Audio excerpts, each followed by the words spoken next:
In this video, I'll play for you my easy piano and simplified piano versions of Chopin's Nocturne, Opus 9, number 1. Hi everyone, welcome to the Piano Keys. I'm so glad that you're here. My name's Marina and I'm your best piano playing friend. I made these two versions of this really popular classical piece because the original is pretty advanced, and I think that everyone should have the opportunity to play Chopin's music.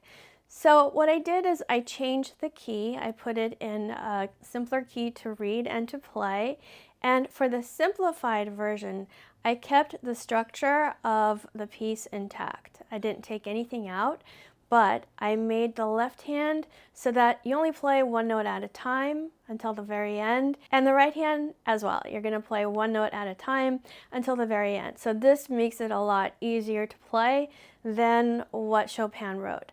I also simplified the runs a little bit, and I gave you some fingering suggestions as well. You don't have to follow them, but it's a place to start. Now for the easy piano version, I just took an excerpt from the piece, just like the beginning part of it, and I think probably the most famous part. And it's gorgeous. So it's only 2 pages in sheet music, and it's a lot easier to learn and to play than trying to tackle the entire thing. So you'll have to gauge for yourself where your comfort level is with playing this piece. You can get the sheet music for both versions at the links below. And just keep in mind, even though the simplified version seems like it's really long, there's a lot of repetitions and patterns happening in the piece. Now, before I play these pieces for you, make sure you grab your 1-year piano success blueprint below. It's free. It'll help you map out your piano studies for the next year or so.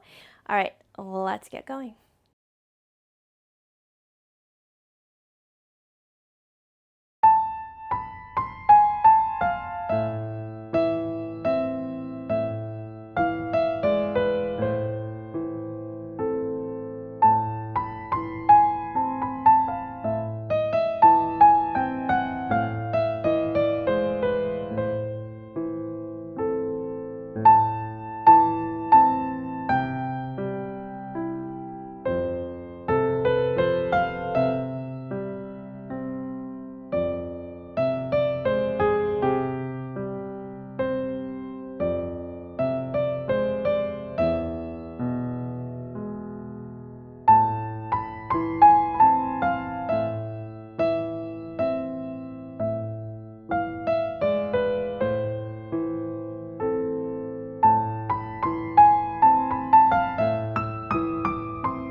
Now, if you enjoyed these easier versions of a classical masterpiece, you'll want to check out these videos here that will give you an opportunity to play other classical masterpieces without having to spend years and years developing your piano skills. Keep practicing, have fun, and I will see you soon. Bye!